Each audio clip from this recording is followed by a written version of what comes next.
On this week's show, how to know what deals will sell and which deals won't sell. In the news, we look at the latest updates on coronavirus. And we're going to be answering all your property-related questions.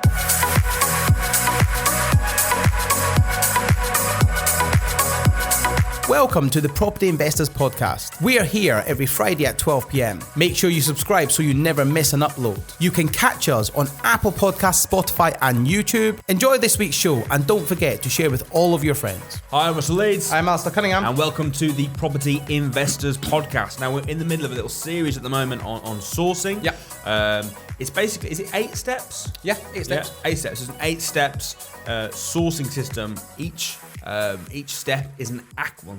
The word is an acronym for the word sourcing. So we've done S, which was setup. Yep. We've done O, which is how to offer your deals. And now we're on U, which is understanding. Yes, how to understand, So, understand what? Understand the type of deals that sell, the type of investors you're looking for, what your investors are looking for. So it's just having a whole understanding of what sells and what doesn't sell. Okay, cool. So hopefully you guys will find that very, very valuable. We're also going to be looking at the coronavirus. Yeah, we're going to be discussing that again. Interestingly, just to point out, though, that we are filming this on, what's the date today? It's the 17th of March. Yep. So this will be coming out on what day, Nick? Friday. Friday. What day are we on today? I haven't got a clue. Have I? Tuesday. So this is about 3 days. It's going to come out on the 20th of March. Yeah, so we're about 4 days then. So it's about 4 days ago we filmed this. And considering the coronavirus is updating hourly and it's changing hourly, what we say today may be completely irrelevant. But take note, it's as of today, Tuesday. Yeah, just to let you know, the reason we're making such a big deal of this of is that we filmed a show talking about the coronavirus for last week, which we filmed about a week ahead of time. And then by the time it came out, it was like, it's changed so much since then. Yeah. So who knows? I mean, who knows? And I got quite a few messages from snowflakes telling me how I should take it more seriously. And I'm like, I am taking it seriously. I'm just not being an idiot and panic buying. Yeah. So if you want to message me. But oh, by the way, do you know all those toilet rolls you got stored up? Yeah, do you want some? Do you want to buy some? I'll have some. Okay. I'll buy some. You can sell me them. No, I won't sell you them. Someone said rich people are buying stocks, poor people are buying toilet paper.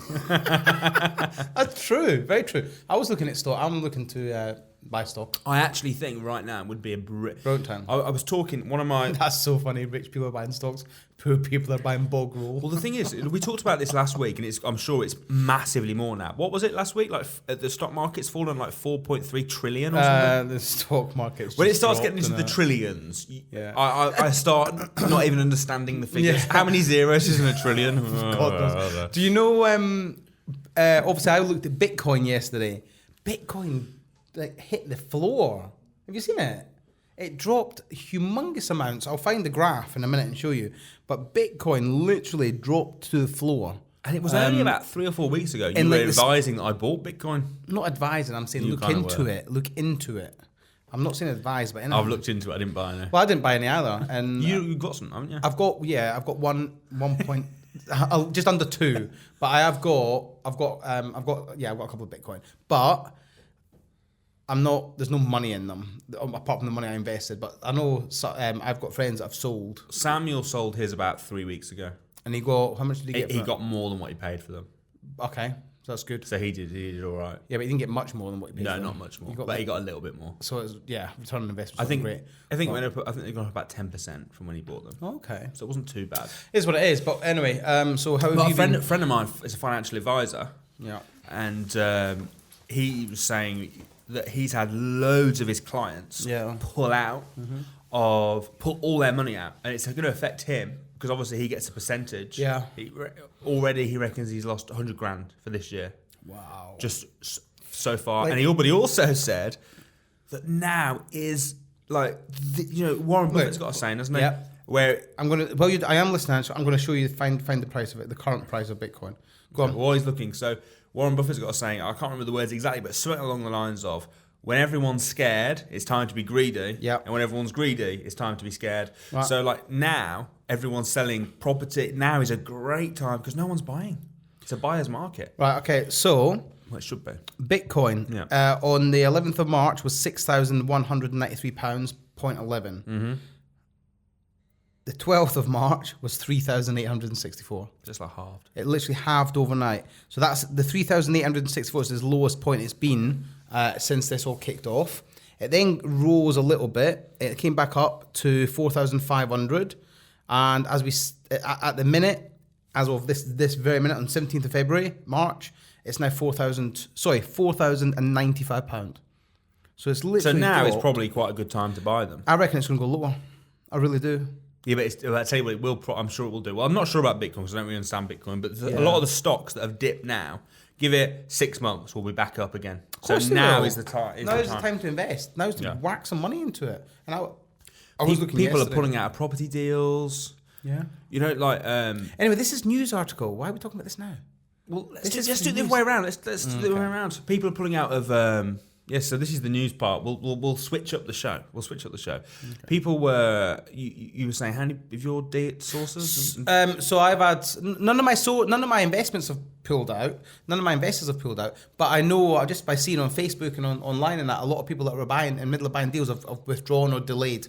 Yeah. They've asked to go into like a delayed delayed completion, but they've asked to postpone it and to stop the processes. And like I've literally just instructed a valuation to go out and do a valuation on a property for a bridging finance. And the thing is, with all this uncertainty, they're probably going to downvalue it. Oh yeah, they will. So it's even harder. So then I'm going to have to go. But it is good if you're buying because then you can renegotiate the terms. So you think about it. I mean, if there is a bit of uncertainty, we all know we know property will always recover now. So if there is uncertainty with the markets, which we know there is, you could negotiate the purchase price because you know it's going to come back. So it's now, if you're in a strong position and you're liquid, now is a good time to invest. Yeah. Well, we had you can negotiate anything actually. Yeah. It's a good time. If I've got a property deal or something going through because everyone's been tight. With their money, but it is definitely a good time to invest. Good time to buy. Although you wouldn't think so. Have you found it with obviously running a deal sourcing business with your investors? Are they still keen to buy? It's quieter. I'm not going to lie. It is a lot quieter. Ridiculously. I would say business is quieting right down. Is what it is. But it's just the uncertainty. Who knows? I mean, like the reality is, like as of today. 17th of March, we've said it 4 times now. Just in case you weren't aware, the date is the 17th of March. So as you're aware, just check 17th of March. Look, China's now shut all its hospitals that it's set up for coronavirus. Well, China's now... They're about 4 weeks behind, didn't they? We're about 4 weeks behind them. So we're about a week into this. So we've got 2-3 more weeks of whatever, and then it'll probably start to come back to normal. I'd make a prediction that it would start to come back to normal in about a month's time. Like, do you know what? That would be the 7th. What's the date today? 17th of March. 17th of March today. So that would be about. Our prediction is it's going to be beginning to get back to normal by the 17th of April. Do you know what annoys me more than anything? Right? This is all fear. It is fear. It's just fear. It's social media. Everyone's become a friggin' expert on social media about coronavirus. All these people that were van drivers last week are now scientists, and it's just utter ridiculous. You've literally got people that know nothing about viruses, like they're giving you all this property advice. investors posts and stuff, giving you all this advice about coronavirus, and they don't know what they're talking about, do they? It's rubbish. It's utter rubbish. Yeah. It's utter rubbish, mate. Like, listen, take advice from the NHS and the NHS only. Don't take advice from your mate down the pub. Right? 'Cause they're just following on. They're just giving you the second-hand opinion that they read in The Sun. It's like, come on, man, get real. That's the biggest problem. It's all been spread by social media. It's all been spread because everyone's got... What, the coronavirus? No. It's spread by social media? The fear of coronavirus has been spread. The reality is, it's a very, very, very, very small percentage of people that will unfortunately become fatal from it. The vast majority of people will retain full health, and it's just been spread by social media. And what's happened now is people are scared to go out of their houses, people are scared to go to work, businesses are collapsing, there'll be more businesses collapse than people die. The economy will collapse, or it will definitely drop. Because of the fear, it's going to damage it. People are panic buying, so you can't even buy bog roll, like you can't even buy pasta and bread. It's ridiculous because all these people have gone out there. And who's the people that are going to be affected the most? The old people. Old people and poor people. Because like people that are already on a budget can't afford to go out and buy 6 months worth of toilet paper or 6 months worth of pasta. It's just ridiculous, mate. It's utter ridiculous. I'm not panic buying at all. I'm not doing anything. I'll just live my life normally. And if I get it, I get it. So be it. I'm just gonna live my life completely normally. I think that if everyone did that, it would be okay. So do I, mate. I just look at our grandfathers and our great grandfathers who were. I saw a hilarious post on Facebook this morning. It said our great grandfathers were sent to war. All you've been doing is asked to wash your hands and sit on the sofa for a month. Don't fuck this up. And that's the reality. Our grandfathers and great grandfathers were sent to war. They were sent to war and all sorts of viruses and all sorts. It's funny, isn't it? And we lived, we survived. Yeah? It's funny because the modern snowflake generation are asked to wash their hands, which you should be doing anyway, and not panic, and they're all just going crazy. Get up, grow up. It is funny because it feels like, you got like caught the train today and there's not many people on the train. You go to the shops, there's no food. And it's like, oh my goodness, this is crazy. This is like a movie scene. But when you compare it to, like you say, like a world war or stuff that our grandparents. I went to my grandma and granddad's 60th wedding anniversary on Saturday, and he was saying, gave a speech and said sort of like, because a lot of people were scared to go to their party, and there's like 50 people there because of the coronavirus. And he was like, don't worry about the... And he's obviously in his 80s, so he's someone that could be. He's like, don't worry about the coronavirus. He's like, I went through a lot worse when we were in the war, when we were on rations, and we had no, he's like, so... Just stay calm, carry on, take precautions. That's all you got to do. Yeah. So regarding property, it's short term. People are going to stop buying, we reckon. I think people are going to slow down with buying. I think now's a great time. If you're in a strong liquid position and you've got cash to invest, I think now's a great time to invest and to play hardball. Like, just play hardball. If you want to, as Warren Buffett says, when everyone's panicking, you should be investing. And when everyone's investing, you should be not panicking. Something like that. Right? You know the saying. But you know what I mean? When everyone's greedy, you should be... What's the saying? So, I can't remember exactly, but it's something along the lines of, when everyone's scared, you should be greedy. Yeah. When everyone's greedy, you should be scared. Yeah. To invest. Yeah, not exactly. like everyone's buying those and you're in the corner. Crying in the fetal position. But you should be scared to invest. Everyone's doing it. Yeah. Same with like Bitcoin. When everyone started doing Bitcoin, I was like, I'm behind the times. Yeah, you're behind the times. But now, I've like Bitcoin's obviously dropped. I'm going to wait till it drops even more, and I might buy some more. And I'll like stocks and shares. I'm going to whack some money into stocks and shares. I don't know which ones yet. I need to get some advice. But I'll put you in touch with my friend. Who is that? I'm not going to name him on here. Oh, okay. I didn't know you had any friends. I thought I was your only friend. You are my only friend this year. Friends. We're podcast friends. Okay, so what have you actually been doing this week? Because I've not seen you. Well, this is kind of the news stroke talk. What have we been? I was with you yesterday. What were we doing yesterday? Oh yes, we were in the office all day together. We were. Huh. I've been with you today.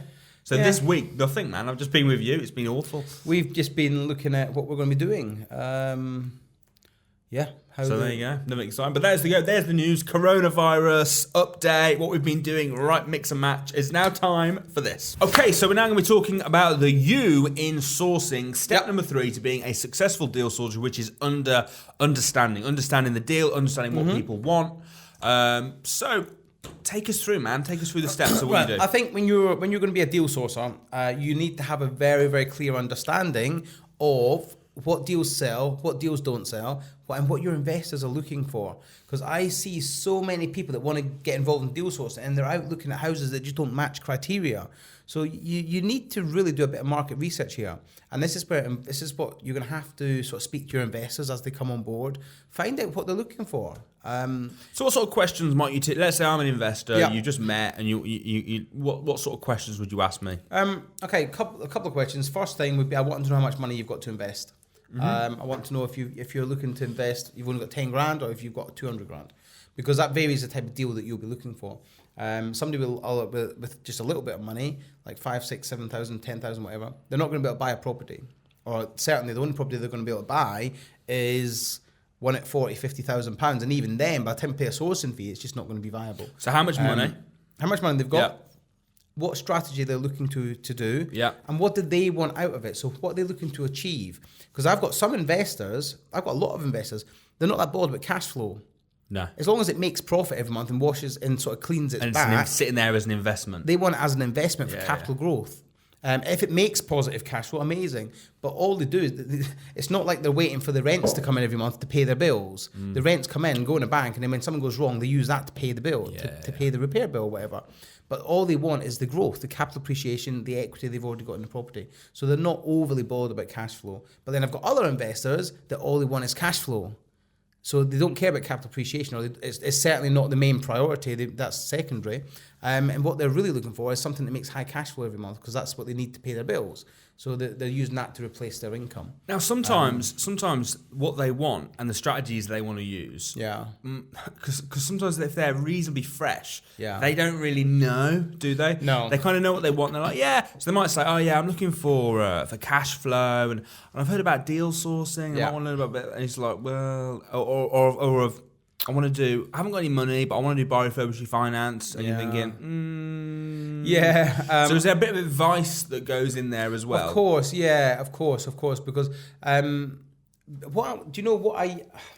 managed to filter them out a lot, but I used to get a lot of people come on my list, and they think because I'm a sourcer and I'm very good at it, they used to think that I can make magic. I can just magically make a property appear with no money down and transfer them all, and transfer like a purchase into a lease option and things like that. So they think they'll come to a sourcer and then they think we can just magic this stuff out of thin air. That's not reality. The reality is... Hold on, that's not what that's you not do. reality. You don't magic it out of thin air? No. Why are we even doing this show? I know. Why am I even working? I thought you were a magician. No, that's you. Oh, yeah. My other friend. That's your other friend, yeah. So, where was I?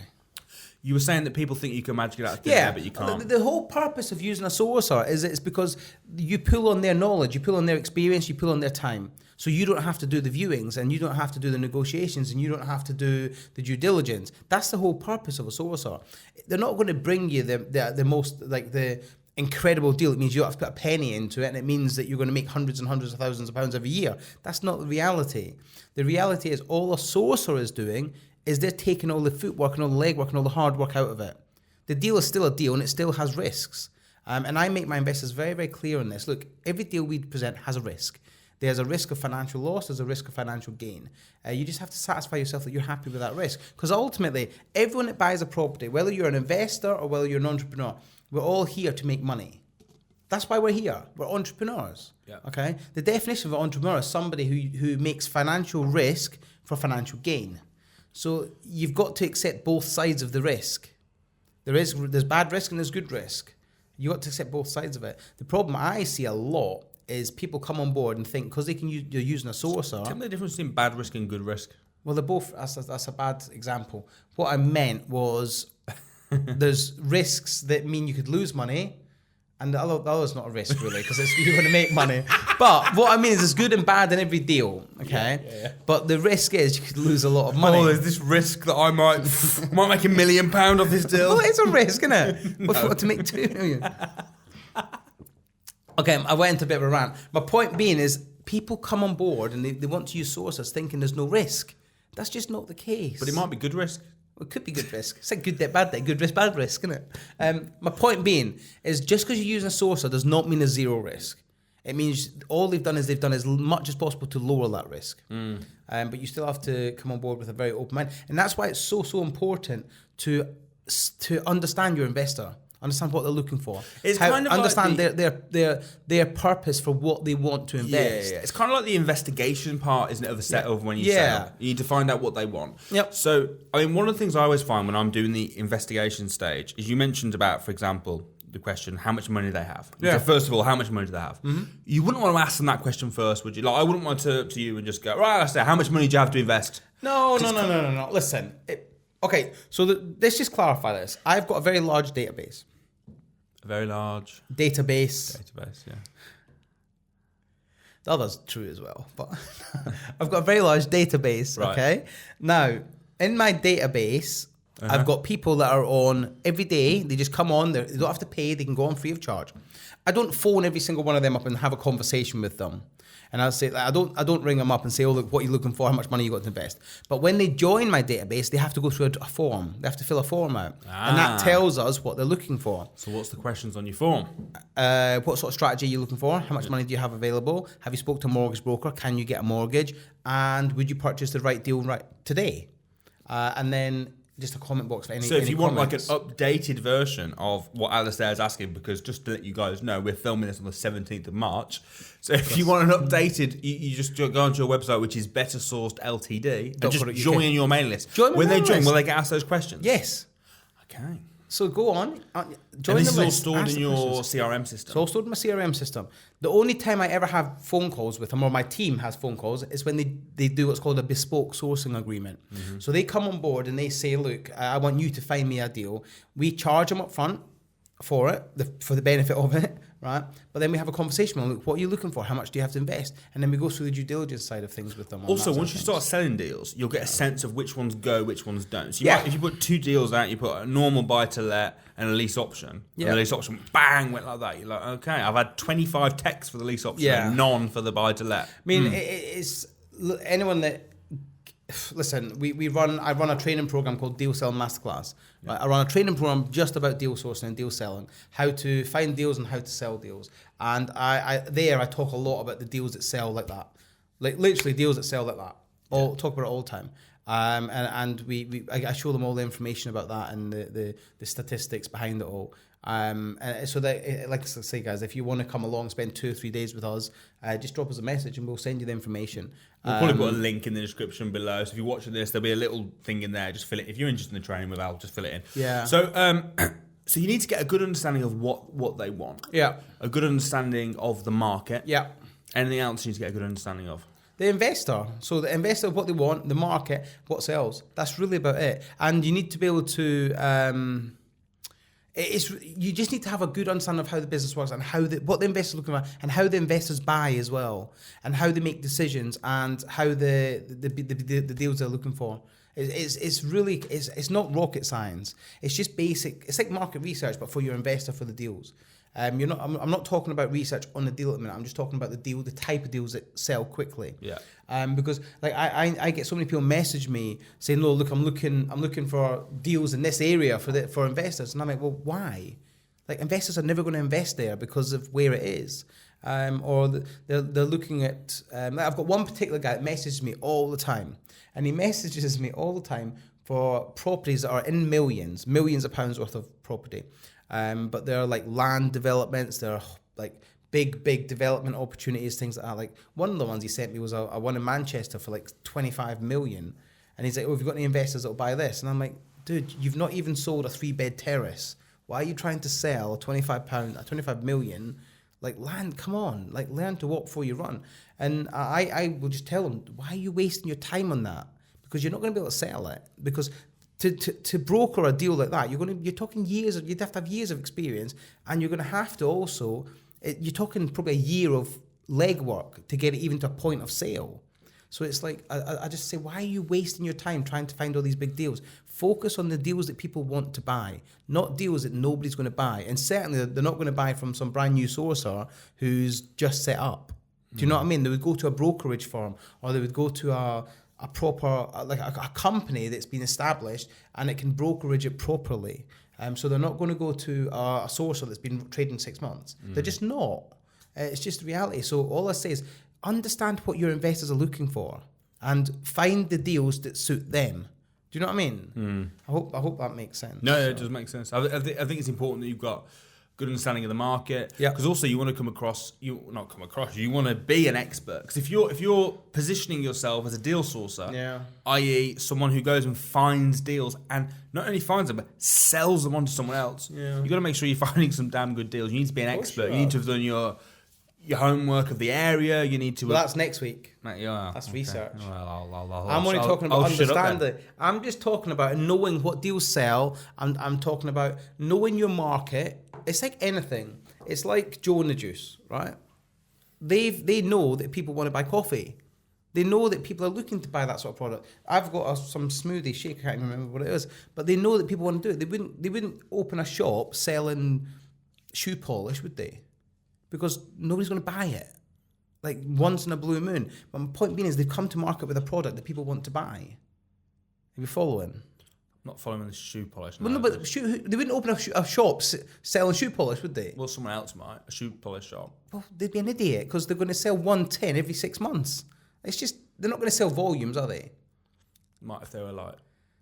Are you just looking to argue with everything I say? Are you saying that shoe polish is just a bad product that shouldn't be sold? I'm not saying it shouldn't be sold, but you wouldn't have a whole shop set up to sell shoe polish. Probably not. No. Right, but you'd set a shop up. Probably a shoe shop that had shoe polish as like an upgrade. It's an upgrade or a sideline or a little shelf. Bought the shoes. A little the polish shelf to go with the shoes. You wouldn't have a shop set up just for shoe polish. I'm going to find one. Shoe polish shop. I hope you do, right? Because I bet it doesn't make any money. It's like that time. Do you remember when we were driving through London and we passed that mirror shop?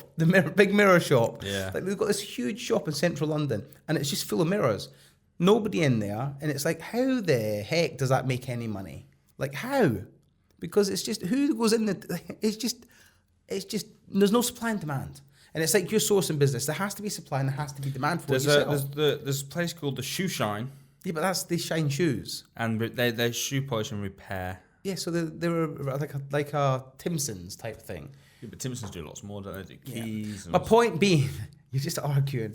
My point being is anyone in their right mind would not open a shop in wherever Joe and the Juice is and just fill it full of shoe polish and have a shoe polish sale. It's just not going to happen, is it?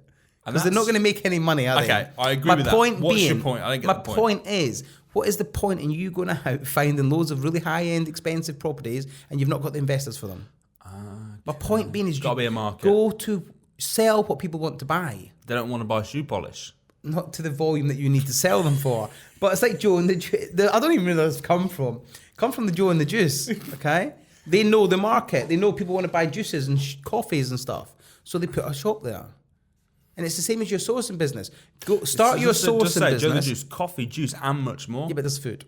But they might branch out and do shoe polish. Maybe. Joe and the shoe polish. Joe and the shoes. Joe and the shoe. My point being is if you're going to have a sourcing business, find deals that people want to buy. Don't find deals that you're limiting yourself to like 0.001% of the world because the only people can afford it. Like, it's just pointless. Do you get me? I do get you. And anyone that's planning on setting up a shoe polish business, don't. That's the biggest lesson I've learned from this. Yeah. Is my next venture. My biggest lesson there is sell what people want to buy. Joe and the Shoes. Shoe and the Juice. Shoe and the Juice. Shoe and the Juice. I like it. That's good, isn't it? It's a brand, isn't it? Shoe and the Juice. What would you sell there? Shoe polish? Shoe polish. Just shoe polish. That's just shoe polish. That would work really well. Right, it's now time for this.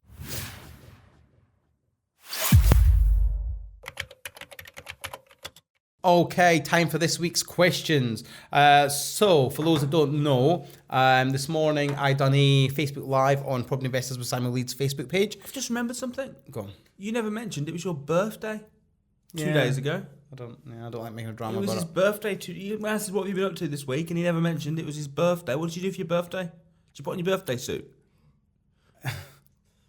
Yeah. Did you? I just don't like talking about birthdays. Do you know why? I'm not a big fan of birthdays. I probably won't when I'm your age either, to be fair. Yeah. I won't be like, I'll keep it on the low. Yeah, no, it's all right. You're now officially late 30s. I'm 38. There you go. Thanks for sharing. Yeah, thanks. What did you do for your birthday? Not a lot. I was driving back from Edinburgh because we were at the crash course. Was your birthday on Sunday? Yes. So you just drove back from Edinburgh the whole day? Yes. Nice. Yeah. I know how to celebrate. Ricky. Just you and Ricky? Yeah, me and Rick. And I took my daughter up. I took my little girl up to Scotland to see my parents. So she was there as well? Yeah. Oh, that sounds nice. Yeah. So it wasn't just you and Rick? It was me, Rick, and Isabel. You forgot about Isabel? I didn't forget about Isabel. It's just me, Rick, and Isabel. We drove back from Scotland, and that was, it was pretty much it. What'd you get? What's the best present you had? Other than the WhatsApp message from me.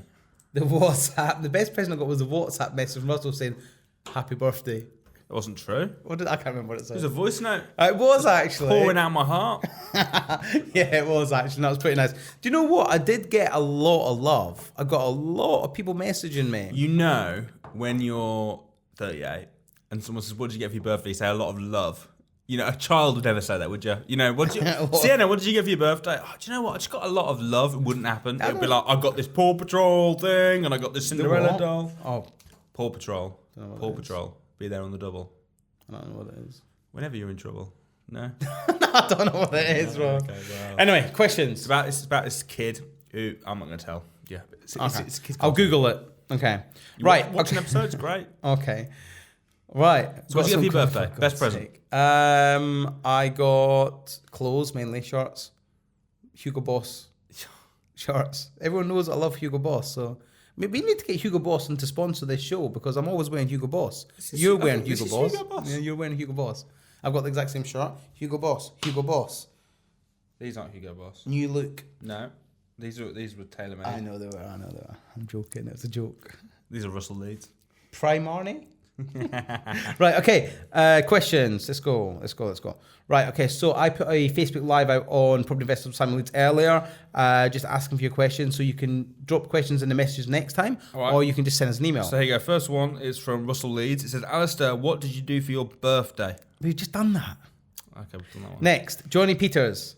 Hey guys, good time for lease options and rent to buys. Do you know what? I thought that said rent boys. I did think that's... Okay. Anyway, Johnny Peters. Good time for that?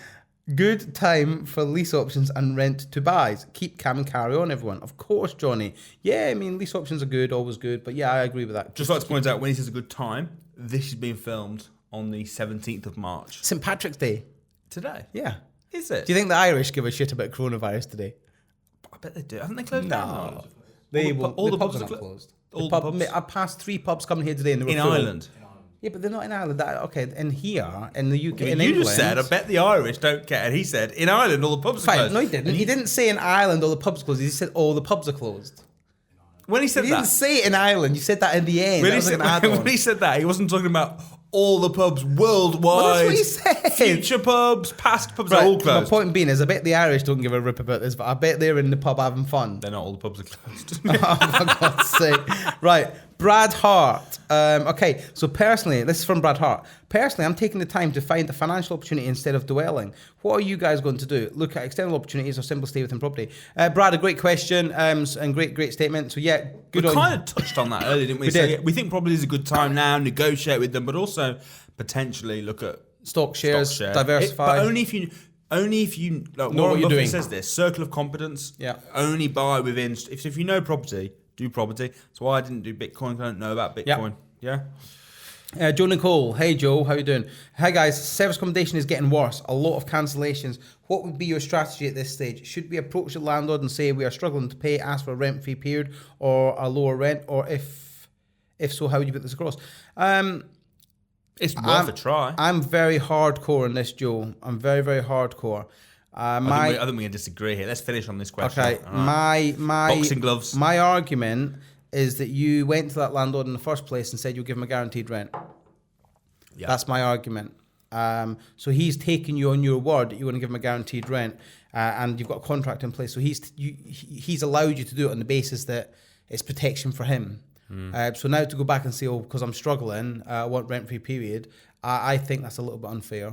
But I personally wouldn't do that. I would just suck it up and just ride the storm. I think Joe, ask the question. He might be fine with it. Yeah. He might have insurance in place. You don't I'm not saying don't do it. I just think it's... I wouldn't force it. I wouldn't force your hand. I wouldn't be like, I'm not paying. But it's worth an ask. Yeah. We had a venue that we'd booked for one of our events, and as a result of having a load of people not come, because we just said to them, look, we've got a load of people not coming, anything you can do on the price. Yeah. And they knocked $1,000 off. Yeah, but we didn't go to them and say you need to reduce it. We asked them the question. So his question was, how would you ask? Joe, I would ask something like this. I would just say, look, this is my situation. Obviously, I'm paying you rent. I want to carry on and everything. Right now, I'm struggling to get bookings through. Mm-hmm. Is there anything you can do on the price just so we can break even, or anything we can work with over the next month or two while everything sorts itself out?